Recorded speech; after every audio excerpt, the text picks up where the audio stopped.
लबादे की परीक्षा। एक दिन बादशाह ने सारे दरबारियों की आपातकालीन बैठक बुलाई, जिसमें खुद महारानी साहिबा और उनके लाडले भाई शमशेर सिंह सिंघम भी शामिल थे। स्थिति कोई गंभीर होगी ये देख शातिर मंत्री बोले, ओ बादशाह जिल्लल्लाही अकबर महान, हम सबको यूं अचानक बैठक में बुलाने की कोई खास वजह? सब कुछ खैरियत तो है, मुझे तो ऐसे धक धक हो रहा है। आखिर हुआ क्या है?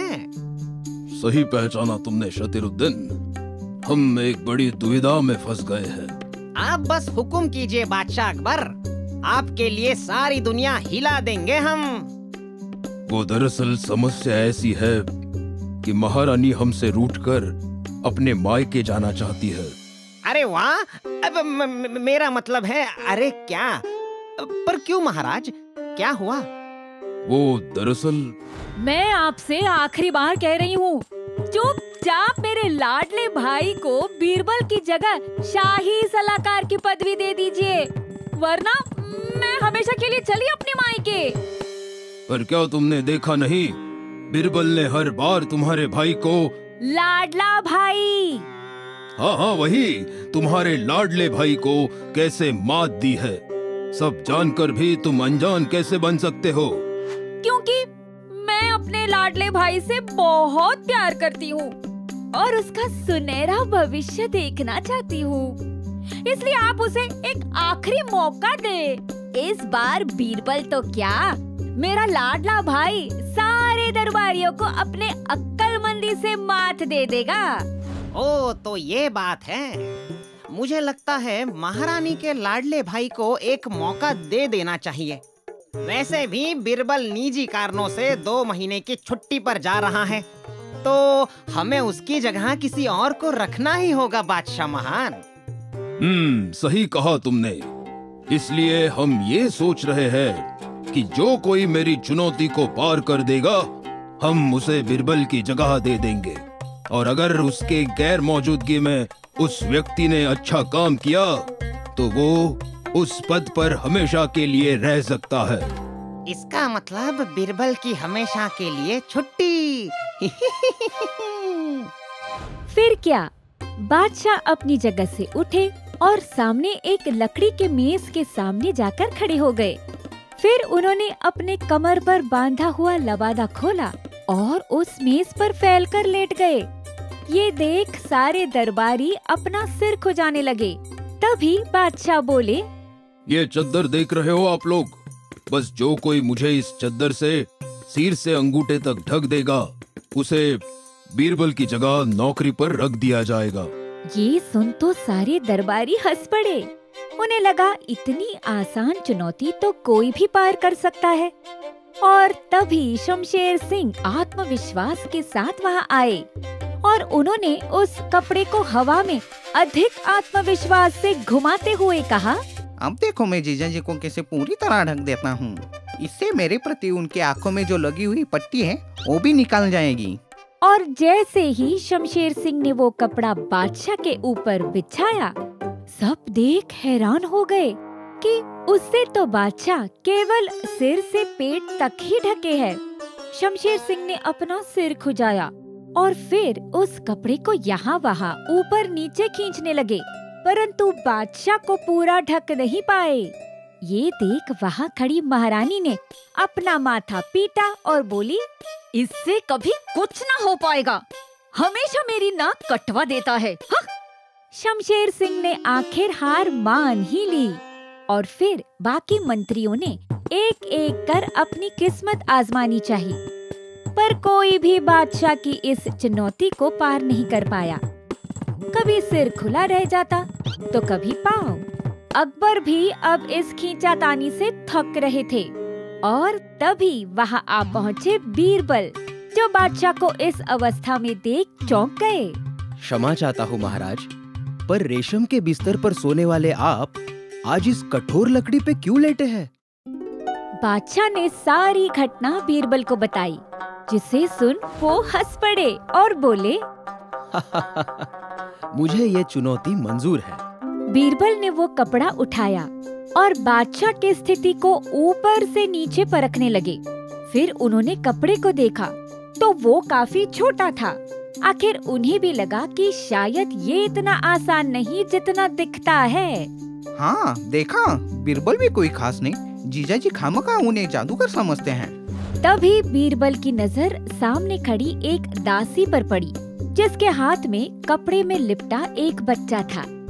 ये देख बीरबल का दिमाग भी खुल गया और उन्होंने बादशाह से कहा, महाराज, क्या आप अपने घुटनों को अपने छाती की तरफ मोड़ सकते हैं? बादशाह ने ठीक वैसे ही किया और तब बीरबल ने तुरंत उस कपड़े को उनके ऊपर ओढ़ दिया, जिससे वो सिर से अंगूठे तक ढक गए। ये देख सारे दरबारी ये सोच आश्चर्यचकित हो गए कि इतना सरल विचार आखिर उनके दिमाग में क्यों नहीं आया।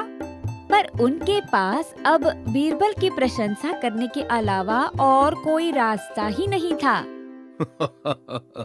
तो देखा आप लोगों ने, बीरबल ने फिर एक बार साबित कर दिया कि वो शाही सलाहकार के पद का उचित अधिकारी क्यों है। और फिर उन्होंने महारानी से कहा, महारानी साहिबा, अपने लाडले भाई से कह दो, जितनी चद्दर हो उतने ही पैर फैलाओ। हाँ, पर अगर चद्दर छोटी हो तो पैर को मोड़ लेना चाहिए।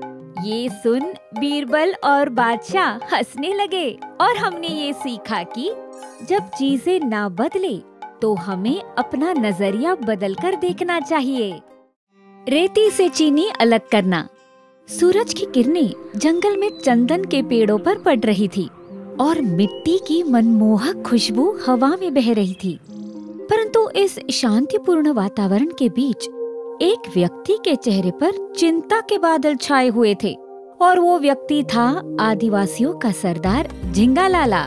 तभी उनका सेनापति वहाँ आ पहुँचा, जिसे देख सरदार ने पूछा, कहो जुगनू चमकीले, उन चंदन चोरों का कुछ पता चला? नहीं सरदार, अब तक तो कुछ पता नहीं चला। ये बदमाश चोर, ऐसे तो वो पूरा जंगल बर्बाद कर देंगे और फिर यहाँ के पशु पक्षियों के साथ हमारा घर भी उजड़ जाएगा। हमें जल्द से जल्द कुछ करना होगा। सरदार, बुरा ना मानो तो एक सुझाव दूं। कहो। सरदार, क्यों ना हम बादशाह अकबर से मदद ले? याद है पिछली बार जब आपने उनकी जान बख्श दी थी तो उन्होंने उस एहसान को चुकाने का वादा किया था। मुझे लगता है ये सही मौका है उनसे संपर्क साधने का। हाँ, सही कहा तुमने। अभी के अभी उन्हें संदेश भेजा जाए।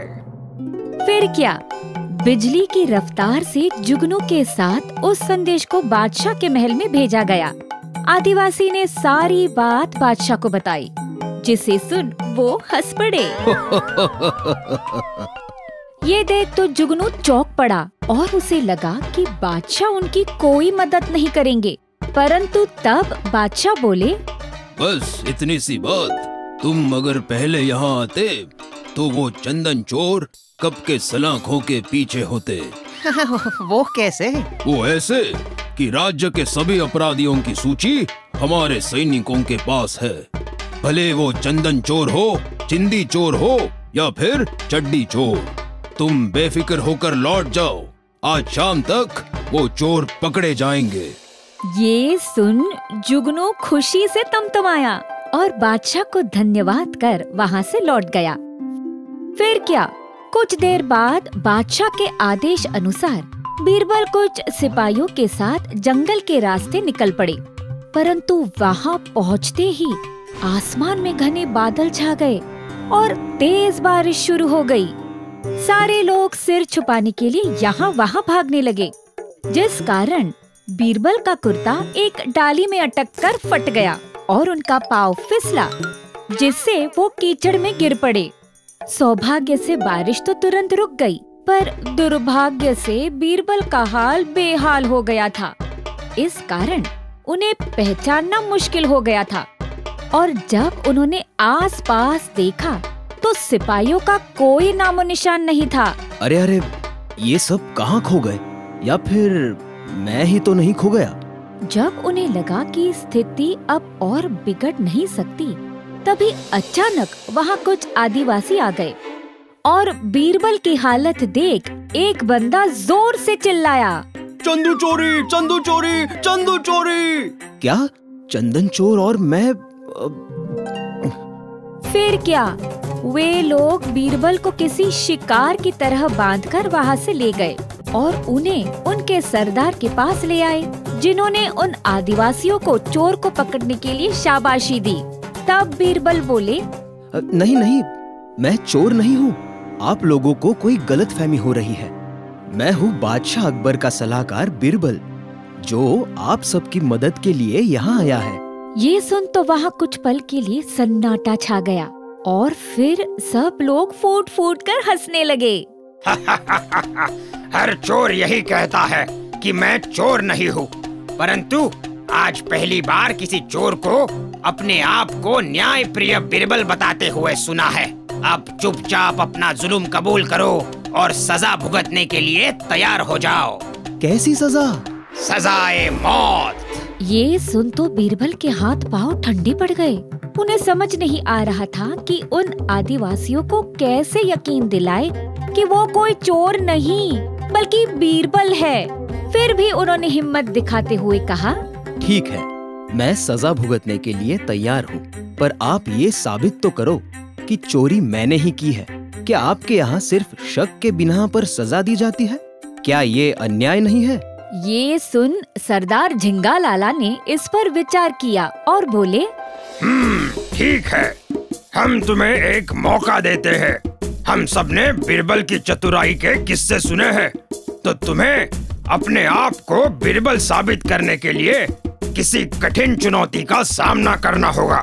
अगर तुम उसे पार कर पाए तो ठीक, वरना सजाए मौत पक्की। बीरबल के पास ये आखिरी मौका था और वो बोले, मुझे मंजूर है। फिर सरदार ने कुछ कबीले वालों से रेत और चीनी लाने को कहा और उन दोनों को आपस में मिलाया गया। बीरबल के तो कुछ समझ नहीं आ रहा था कि ये सब क्या है। ये रेत और चीनी का मिश्रण देख रहे हो? बस अब इन दोनों को अलग करके बताओ। ये सुन तो बीरबल चौंक गए। भला ये कैसे मुमकिन है? उन्हें लगा कि अब तो उनका खेल खत्म और उनका सिर निराशा से झुक गया। तभी अचानक उन्हें कुछ काटा। लेकिन उस चुभन से उनके दिमाग की बत्ती जली और वो बोले, क्या मुझे एक कपड़ा मिल सकता है? फिर बीरबल ने उस कपड़े को जमीन पर रख रेत और चीनी के मिश्रण को उस पर अच्छे से फैला दिया। ये देख वहाँ खड़े लोग सोचने लगे कि आखिर ये इंसान कर क्या रहा है। अब क्या? अब बस इंतजार करना है। कुछ देर बाद छोटी छोटी चींटियां अपने बिलों से बाहर आने लगी और वे उस मिश्रण में से चीनी चुन चुन कर ले जाने लगी। और इस तरह कुछ ही समय में चीनी रेत से अलग हो चुकी थी, जिसे देख सारे लोग चौंक गए और सरदार बोले, इतनी अक्लमंदी का काम तो कोई अधिक बुद्धिमान व्यक्ति ही कर सकता है, तो शायद आप ही बीरबल हो सकते हो। अभी भी शायद। और तभी वहाँ अकबर के सिपाही दो चोरों को पकड़ कर ले आए। ये देखिए बीरबल, हमने चंदन चोर को पकड़ लिया है, फोकट चंद और मुफत चंद। ये देख तो सरदार चौंक गए और बोले, हमें माफ कर दो बीरबल, हमसे बड़ी भूल हो जाती आज। कोई बात नहीं, पर याद रहे, किसी भी व्यक्ति को उसकी वेशभूषा से नहीं, चरित्र से आंकना चाहिए। ये सुन सबने उनसे माफी मांगी और बीरबल ने उन दोनों चोरों को काल कोठरी में ले जाने का आदेश दिया। और हमने ये सीखा कि किसी पुस्तक को उसके आवरण से मत आंकिए। स्वर्गवासी बीरबल। एक दिन बादशाह महल के बुजुर्ग नाई कल्लू भयंकर से अपनी दाढ़ी बनवा रहे थे, पर ये कोई आम नाई नहीं बल्कि बादशाह के स्वर्गवासी पिता के बेहद करीबी व्यक्ति थे। परंतु बड़े मालिक के निधन के बाद उस नाई की हैसियत महल में बेहद कम हो गई थी और बीरबल की बहुत बढ़ गई थी, जिसके कारण वो बीरबल से बेहद जलते थे और हमेशा उससे छुटकारा पाने की योजना बनाते रहते थे। जैसे ही नाई का कार्य समाप्त हुआ, उसने बादशाह को उनका चमकता चेहरा आईने में दिखाया। वाह, बहुत बढ़िया कल्लू जी। इतने साल बीत गए, पर आपके हाथों में आज भी वही सफाई है जो हमारे अब्बू के वक्त हुआ करती थी।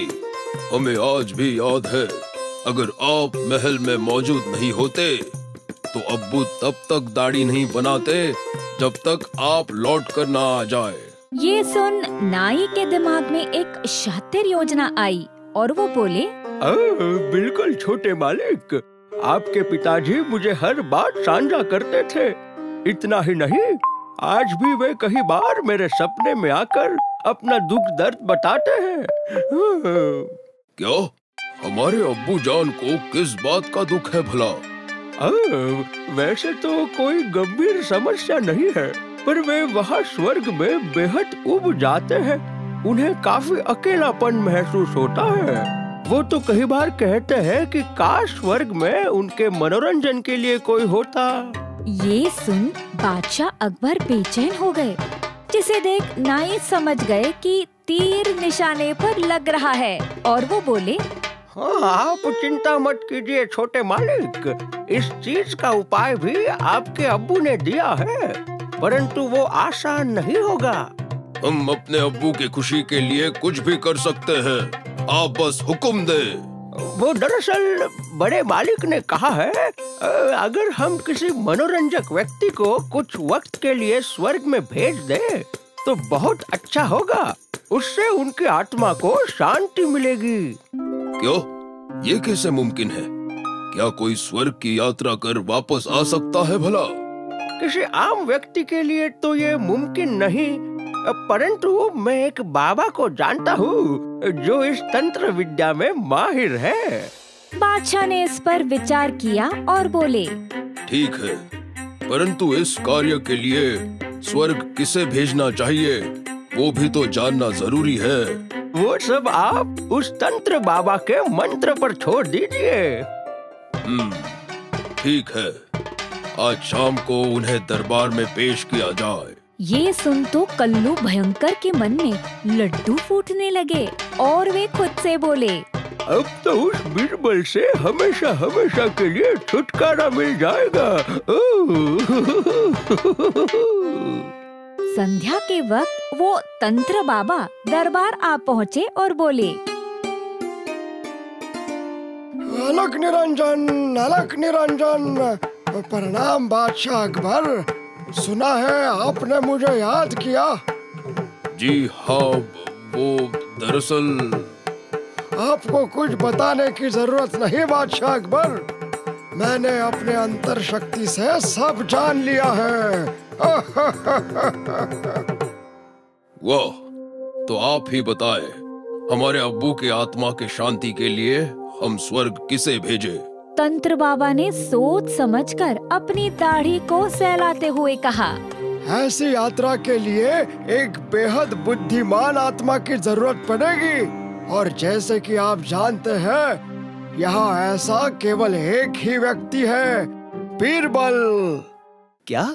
मुझे ही क्यों चुना?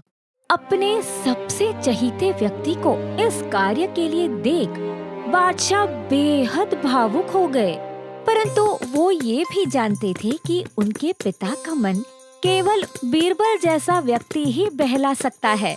इसीलिए उन्होंने अपने दिल पर पत्थर रख इस कार्य के लिए बीरबल से अनुमति मांगी। बीरबल, क्या तुम मेरे अब्बू की आत्मा के शांति के लिए ये कार्य करोगे? बीरबल की तो सांसें ही अटक गई। उन्हें पता था कि इसमें उनकी जान तक जा सकती है, परंतु अब बादशाह के भावनाओं का अपमान भी तो नहीं किया जा सकता। तभी अचानक उनकी नजर बाबा की मूंछों पर पड़ी, जो एक तरफ से थोड़ी उखड़ी हुई थी। ये देख बीरबल समझ गए कि ये कोई और नहीं बल्कि नाई कल्लू भयंकर है। अब बीरबल को समझ आ गया था कि ये नाई की उसे मारने की योजना है। उन्होंने नम्रता से कहा, जी महाराज, आपके लिए मैं स्वर्ग जरूर जाऊंगा, परंतु मुझे तैयारी करने के लिए कुछ दिन चाहिए। जरूर, तुम मेरे लिए इतना कुछ कर रहे हो तो मैं तुम्हें तैयारी के लिए 1 सप्ताह का समय देता हूँ। उस रात बीरबल चिंता में डूबे हुए थे। उन्हें समझ नहीं आ रहा था कि इस साजिश का तोड़ कैसे निकाले। उन्हें लगा इस बार तो उनके प्राण पखेरु हो ही जाएंगे। वे गंभीर विचार में डूब गए और तभी उनकी नजर घर के भीतर बने एक बिल में घुसते हुए चूहे पर पड़ी, जिसे देख उनके दिमाग में एक योजना आ गई और वो घर के बाहर दौड़ पड़े।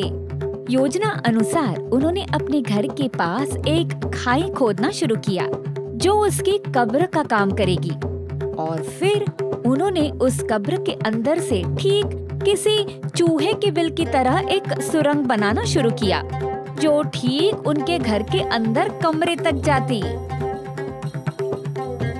बस आशा करता हूँ कुछ गड़बड़ ना हो, वरना मैं तो हमेशा के लिए स्वर्ग पधार लूंगा।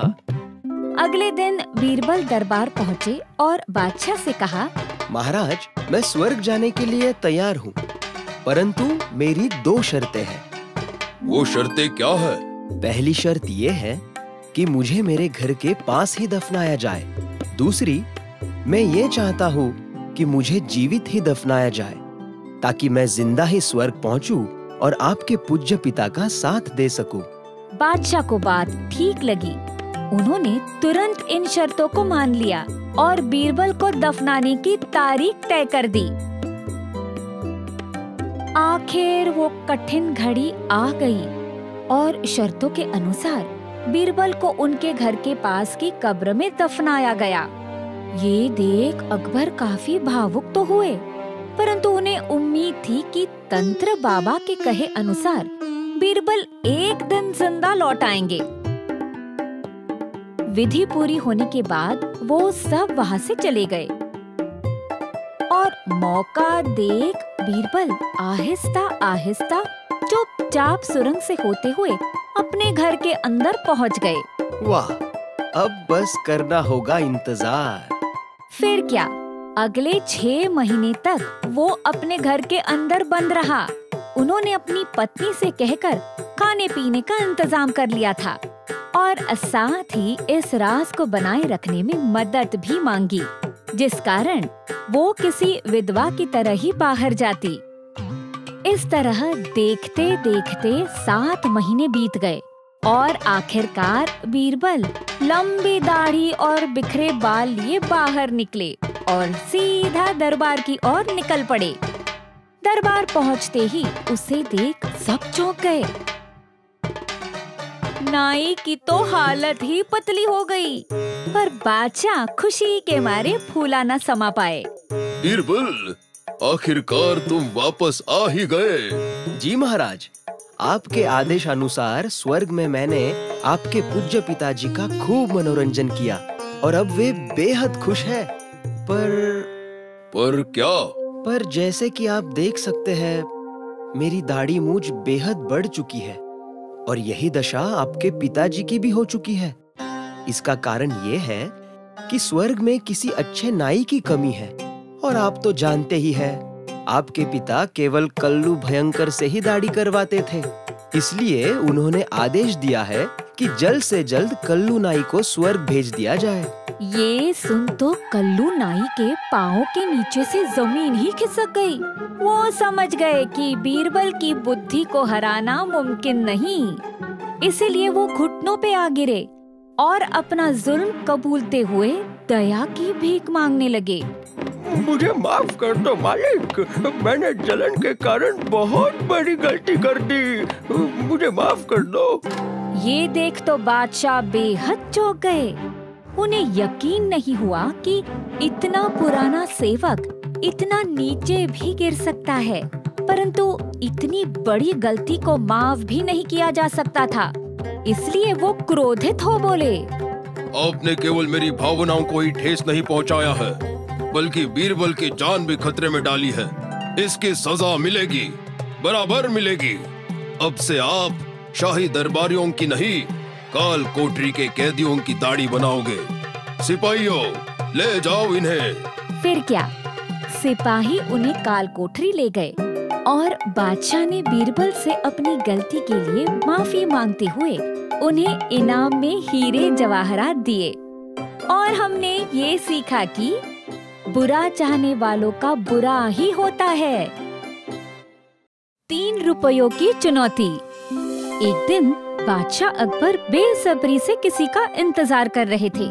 उनका फिक्र से भरा चेहरा देख शातिर मंत्री खड़े हुए और बोले, ओ बादशाह अकबर महान, आज आपके नूरानी चेहरे की चमक किसी पुरानी दीवार की तरह क्यों उड़ी हुई है?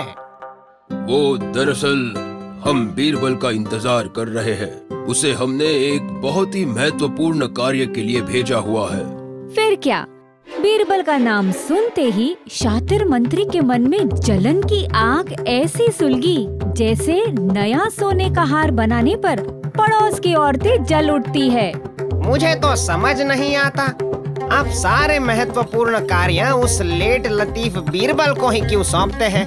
कभी कभी हमें भी आपकी खातिरदारी का मौका दीजिए। ये सुन बादशाह अकबर ने सोचा, चलो जब तक बीरबल नहीं आ जाते तो क्यों ना जरा शातिर मंत्री की फिरकी ले जाए। तुम सही कह रहे हो शातिरुद्दीन। तुम कई साल से हमारे दरबार में मुफ्त की रोटियां तोड़ रहे हो, तो क्यों ना आज तुम्हें कुछ कार्य सौंपा जाए। आप बस हुक्म कीजिए मालिक, आपके लिए मैं दुनिया यहाँ से वहाँ कर दूंगा। ये बात सुनकर अकबर के मन में एक विचार आया और उन्होंने अपनी जेब से कुछ सिक्के निकाले। तुम्हें दुनिया यहाँ से वहाँ करने की कोई जरूरत नहीं। बस बाजार जाकर 3 रुपयों को 3 चीजों पर बराबर बराबर खर्चना है, यानी हर एक चीज 1 रुपए की होनी चाहिए। ये सुन तो शातिर मंत्री को बेहद आश्चर्य हुआ और वो बोले, ये क्या बचकानी बात हुई? क्या मतलब? मेरा मतलब है, मैं कोई बच्चा थोड़ी हूँ, ओ बादशाह महान, जो 1-1 रुपए की चीजें खरीदूंगा। वो हम भी जानते हैं कि तुम उम्र से बच्चे नहीं हो, पर ये जितना आसान सुनाई दे रहा है उतना है नहीं। तुम्हें इन रुपयों को खर्चना तो है, पर उसमें हमारी एक शर्त है। कैसी शर्त जिल्ले इलाही? शर्त ये है कि तुम इन पैसों से जो कुछ भी खरीदोगे उसमें पहली चीज यहाँ की होनी चाहिए, दूसरी चीज वहाँ की होनी चाहिए और तीसरी चीज ना यहाँ की होनी चाहिए और ना वहाँ की। ये सुन तो शातिर मंत्री का सिर ही चकरा गया। क्या? यहाँ वहाँ जहाँ कहाँ? मुझे तो चक्कर आ रहा है। क्यों? तुम तो कहते थे तुम बीरबल से भी बेहतर हो, तो ले आओ उन 3 चीजों को। शातिर मंत्री को तो समझ नहीं आ रहा था कि उस चुनौती को कैसे सुलझाए, पर आज उनकी इज्जत का सवाल था, इसीलिए उन्होंने झूठे घमंड से इस चुनौती को स्वीकारा और बादशाह से 3 रुपए ले वहाँ से निकल पड़े। फिर क्या, शर्त अनुसार मंत्री जी बाजार तो आ गए, पर उनकी समझ में नहीं आ रहा था कि वो अब क्या करे। बड़ी हिम्मत कर वो एक दुकान वाले के पास गए और हिचकाती आवाज में पूछा, अरे सुनो, क्या तुम्हारे पास एक यहाँ की चीज, दूसरी वहाँ की चीज और तीसरी ऐसी चीज है जो ना यहाँ की हो ना वहाँ की? दुकान वाले ने कुछ क्षण तक शातिर मंत्री को अचंभित हो देखा और बोला, अरे भाई, कहना क्या चाहते हो? अरे बहरे हो क्या? यहाँ और वहाँ की चीज चाहिए। तुम एक काम करो, जल्द से जल्द यहाँ से वहाँ निकलो, वरना तुम यहाँ के रहोगे ना वहाँ के। ये देख शातिर मंत्री तुरंत वहाँ से भागा। अरे बाप रे, आज तो बादशाह ने मुझे कहीं का नहीं छोड़ा। फिर क्या, वो एक दुकान से दूसरे दुकान चक्कर लगाने लगा, लेकिन उसे ऐसा कोई नहीं मिला जो इस शर्त के मुताबिक 1-1 रुपए वाली 3 चीजें दे सके, बल्कि उन्हें पागल समझकर लोग उन्हें वहाँ से भगाने लगे। आखिरकार वो थक हार कर वापस महल लौट आया, जहाँ बीरबल भी मौजूद थे। मंत्री को यूँ हताश देख अकबर बोले, क्यों शातिरुद्दीन, शर्त पूरी हुई? माफ करना बादशाह अकबर, मैं इस चुनौती को पार नहीं कर पाया। देखो, इसी वजह से हमें सारे महत्वपूर्ण काम बीरबल को सौंपने पड़ते हैं। माफ करना बादशाह सलामत, पर मुझे नहीं लगता कि इस कार्य से किसी की काबिलियत परखी जा सकती है। ये चुनौती इतनी मुश्किल है कि बीरबल भी इसे पार नहीं कर पाएगा। ये बात है, तो क्यों न हम बीरबल से पूछे कि अगर वो तुम्हारी जगह होते तो क्या करते। फिर अकबर ने बीरबल की ओर देखा और वही बात दोहराई। तो बीरबल, चुनौती यह है कि तुम्हें बाजार से 3 रुपयों की 3 चीजें बराबर बराबर दाम पर लानी है, यानी हर एक चीज 1 रुपए की होनी चाहिए। पर तुम इन पैसों से जो कुछ भी खरीदोगे, उसमें पहली चीज यहाँ की होनी चाहिए, दूसरी चीज वहाँ की होनी चाहिए, और तीसरी चीज ना यहाँ की होनी चाहिए और ना वहाँ की। ये सुन तो बीरबल का सिर भी चकरा गया। उन्होंने मन ही मन सोचा कि पता नहीं बादशाह के दिमाग में ऐसे ख्याल आते कैसे हैं। बीरबल को पसीना होते देख शातिर मंत्री बोले, देखा देखा बादशाह अकबर, बीरबल के पास भी इसका कोई जवाब नहीं, यानी वो हमसे जरा भी अक्लमंद नहीं है, ये बात साबित हो चुकी है। और तभी बीरबल भी हार मानकर वहाँ से जाने लगे, जिसे देख बादशाह और बाकी दरबारियों को यकीन नहीं हुआ। बीरबल, क्या सच में तुम्हारे पास इसका कोई जवाब नहीं? बीरबल बिना कुछ कहे वहाँ से चले गए और शातिर मंत्री मन ही मन मुस्कुरा उठे। बीरबल का भांडा फूट ही गया। बीरबल निराश हो रास्ते से जा ही रहे थे, तभी उन्हें याद आया कि उन्हें घर के लिए कुछ मिठाई लेनी है। तो वो एक दुकान की ओर गए और पूछा, भैया ये पेठा कैसे दिया? 1 रुपया किलो। ले लो साहब, ये यहाँ की मशहूर मिठाई है। ये सुन बीरबल के दिमाग की बत्ती चली। आखिरकार उन्हें यहाँ की चीज मिल चुकी थी।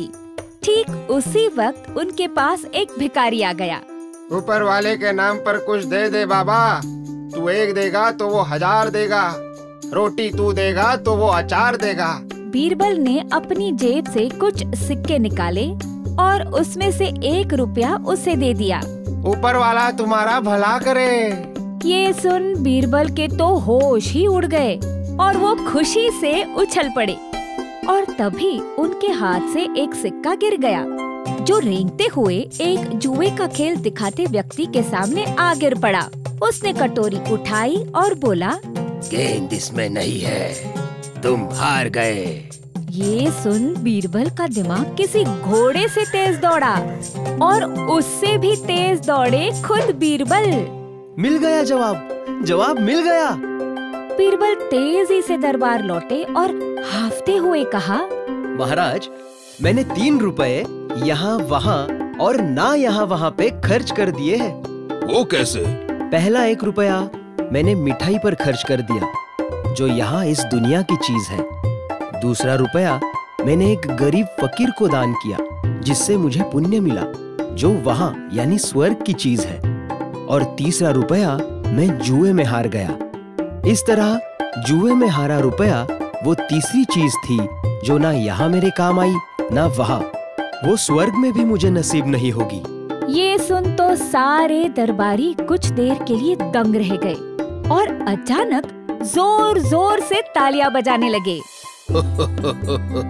वाह बीरबल, इसलिए हमें तुम पर इतना भरोसा है। ये सारी घटनाएं तो हर किसी के दिनचर्या में होती है, परंतु कुछ ही लोग इन साधारण कामों को असाधारण तरीके से देख पाते हैं। तुम्हें तुम्हारा नजरिया औरों से बेहतर बनाता है। देखा शातिरुद्दीन, अब आई बात समझ में? जी जी बादशाह अकबर, आज से सिर्फ लक्ष्य पर ध्यान केंद्रित और यहाँ वहाँ देखना बंद। ये सुन सारे लोग हंस पड़े और हमने ये सीखा कि चीजों को देखने का हमारा सही नजरिया हमें सही चुनाव करने में मदद करता है। एकता की रोशनी। एक बार राज्य के एक आलीशान हवेली के आंगन में शोक का माहौल छाया हुआ था। उसकी वजह थी उस हवेली के मालिक चवन्नी लाल का निधन। उनकी पत्नी रुक्मणी और सबसे छोटे बेटे मोतीलाल का तो मानो रो रो कर बुरा हाल हो चुका था, परंतु सबसे बड़े पुत्र हीरालाल और मध्य पुत्र पन्नालाल तो बस ये इंतजार में थे कि कब ये सभा खत्म हो और वो अपनी माँ से अपना हक मांग सके। कुछ देर बाद जब सारे मेहमान लौट गए, मौका देख हीरालाल बोला, चलो आखिरकार ये कार्य संपूर्ण हुआ। अभी आते हैं मुद्दे की बात पर। कैसी बात बेटा? यही कि अब क्योंकि पिताजी इस दुनिया में नहीं रहे, तो सबसे बड़ा बेटा होने के कारण इस हवेली को मेरे नाम कर देना चाहिए। अरे वाह, ऐसे कैसे सिर्फ तुम्हारे नाम हो? मैं तो कहता हूँ इस पुरानी टूटी फूटी हवेली को बेचकर हमें उन पैसों का बंटवारा कर लेना चाहिए। मेरे पास एक ग्राहक पहले से मौजूद है। हाँ, पर मैं उसका 2% दलाली भी लूंगा। रिश्तेदारी अपनी जगह और धंधा अपनी। ये सुन तो रुक्मणी देवी के कानों को तो जैसे यकीन ही नहीं हुआ। हे भगवान, पिता को गुजरे एक दिन भी नहीं हुआ और उनके बेटों ने बंटवारे की मांग कर दी। फिर उन्होंने अपने छोटे बेटे की तरफ देखा और बोली, तू क्यों चुप है? तुझे भी तो अपना हिस्सा चाहिए होगा ना? नहीं माँ, ये कैसी बात कर रही हो? ये हवेली पिताजी की सबसे अनोखी निशानी है। मैं चाहता हूँ इसकी शान और शौकत यूं ही बरकरार रहे और हम सब परिवार इसमें हंसी खुशी रहे। वो सब मैं नहीं जानता, मैं बड़ा हूँ, इस पर मेरा हक है। हद में रहो भैया, मेरा हिस्सा दे दो वरना क्या कर लोगे? फिर क्या, उन दोनों भाइयों में बंटवारे को लेके नोक झोंक होने लगी, जिससे देख उनकी माँ बोली, ठीक है, बंटवारा होकर रहेगा। सिर्फ हवेली का ही नहीं बल्कि तुम्हारी माँ का भी, और इसका फैसला कल अकबर के दरबार में होगा। अगली सुबह उस दुखियारी माँ ने अपनी आप बीती बादशाह अकबर को सुनाई, जिसे सुन उनके हृदय को बड़ा दुख हुआ। ये तो बहुत शर्म की बात है कि आपके बेटे इतने जल्दी बंटवारा चाहते हैं, पर आप क्या चाहती हो, जरा वो भी बताए। महाराज, मेरे पति ने बड़ी मेहनत से वो हवेली खड़ी की है। मैं नहीं चाहती कि मैं इसे तीनों बेटों को सौंपूं और वो उसके टुकड़े टुकड़े कर दे। मैं ये हवेली किसी एक बेटे को देना चाहती हूँ जो इसकी सही कीमत समझे। बीरबल, इस पर तुम्हारा क्या विचार है? महाराज, मैं इन माजी की बातों से सहमत हूँ। घर भले ही छोटा हो या बड़ा, उसे चलाना आसान नहीं होता। तो मेरा मानना ये है कि तीनों में से जो कोई कम खर्चे में ज्यादा काम निकाल सकता है, घर उसी के नाम होना चाहिए। वो कैसे? फिर बीरबल ने अपनी जेब से 3 सिक्के निकाले और जाकर उन भाइयों को एक एक सिक्का सौंप दिया। ये है 10 आने के सिक्के। अब तुम्हें बस ये करना है, इन सिक्कों से कुछ ऐसी चीजें ले आओ जिससे उस हवेली का सबसे बड़ा कमरा अधिक से अधिक भर जाए। ये सुन तो तीनों आश्चर्यचकित हो गए। यह कैसे मुमकिन है? हमारा सबसे बड़ा कमरा तो इतना बड़ा है कि एक कोने से दूसरे कोने में जाने के लिए हमें बैलगाड़ी का इस्तेमाल करना पड़ता है। हाँ, 10 आनों से कमरा तो छोड़ो, हमारा पेट भी नहीं भरेगा। यही तो चुनौती है। जो घर खर्चा चलाने में सक्षम होगा, घर उसी का। अब जल्दी जाओ, तुम्हारे पास सूरज ढलने तक का ही वक्त है। फिर क्या, ये सुन दोनों भाई वहाँ से तुरंत दौड़े, पर मोतीलाल वही सिर झुकाए खड़ा रहा। अरे मोती, तुम्हें हवेली नहीं चाहिए क्या? हवेली से ज्यादा मुझे मेरा परिवार चाहिए बीरबल। वो तो अब तुम्हारे हाथों में ही है। वो कैसे? देखो, तुम्हारे भाई अगर जीत गए तो घर भी गया और परिवार भी, लेकिन अगर तुम जीते तो तुम्हारे भाइयों के पास तुम्हारे साथ रहने के सिवाय और कोई चारा नहीं रहेगा। तो अब इस परिवार को टूटने से तुम ही बचा सकते हो। तो जाओ, वक्त कम है। ये सुन तो मोतीलाल भी वहाँ से दौड़ा और बीरबल ने मन ही मन दुआ की कि ये चुनौती मोतीलाल ही जीते। सूरज ढलने वाला था और हीरा और पन्ना तो हवेली पहुँच गए। परंतु मोतीलाल का अब तक कोई पता नहीं था। उन्हें लगा कि उसने पहले ही हार मान ली है। ठीक है, अब और इंतजार नहीं करते। हीरालाल, तुम बड़े हो, बताओ ऐसा क्या लाए हो जिससे ये कमरा अधिक से अधिक भर जाए। हीरालाल घमंड से मुस्कुराया और अपने साथ रखी बोरी को उठाकर उसे पलट दिया, जिसमें से निकली सूखी घास। उसने बड़े आत्मविश्वास से उसे जमीन पर फैलाया, ये सोच के जिससे कमरा भर जाएगा। परंतु वो घास बस आधे कमरे को ही भर पड़ी, जिसे देख पन्ना हंस पड़ा। ये कमरा तो तुम्हारे खोपड़ी जैसा है, आधा खाली। अब देखो मेरा कमाल। फिर पन्नालाल ने अपनी बोरी पलटी और उसमें से निकले ढेर सारे पंख। उसने उन्हें सारे कमरे में फैलाया और कमरा भरने से बस कुछ फीट दूर वो पंख कम पड़ गए। देखा, अभी भी कमरा भरा नहीं है। तो क्या हुआ? शर्त ये थी कि कौन कमरे को अधिक से अधिक भर सकता है, और मोतीलाल तो आया नहीं, तो उस हिसाब से मैं ही जीता। ये सुन तो वहाँ खड़ी माँ तो उदास हो गई, क्योंकि वो जानती थी कि अब ये हवेली बिक जाएगी। और तभी वहाँ आ गया मोतीलाल, परंतु खाली हाथ। अरे मोतीलाल, तुम कुछ नहीं लाए? बीरबल, आपके शर्त अनुसार मैं बाजार सामान लाने गया था, पर वहाँ। मोतीलाल ने बताया कि जब वो बाजार में चीजों को देख रहा था, तब उसे एक रोता बिलखता बच्चा दिखाई दिया। अरे बालक, क्यों रो रहे हो? तभी उस बच्चे की माँ वहाँ आ गई। अब क्या बताऊं भाई साहब, ये जिद पकड़ कर बैठा है कि इसे नई चड्डी चाहिए। तो इसमें समस्या क्या है? समस्या ये है कि मैंने कल ही अपनी पुरानी साड़ी से इसके लिए 3 चड्डी सिल दी थी। अब जो चीज है उस पर खर्च कर घर का हिसाब किताब क्यों बिगाड़ना? वो पैसे भविष्य में किसी जरूरी वास्तु के लिए काम आ सकते हैं। ये सुन तो वो बच्चा और रोने लगा, जिसे देख उसकी माँ बोली, अब बंद कर दो रोना। आंसू से पूरा राज्य भर दोगे क्या? पूरा राज्य भर दोगे क्या? ये सुन मोतीलाल के मन में एक योजना आई और वो तुरंत वहाँ से भाग पड़ा। तो ये रहे वो 10 आने, इसे मैं बचा कर रखूंगा, फिर कभी काम आएंगे। अरे पर मूर्ख, शर्त तो तू हार गया ना। नहीं भैया, मैं बस अभी आया। फिर मोतीलाल उस कमरे से बाहर गया और जब वो लौटा तो उसके हाथ में था एक लालटेन। ये लालटेन पिताजी ने 5 आने में खरीदा था। अब देखो इसका कमाल।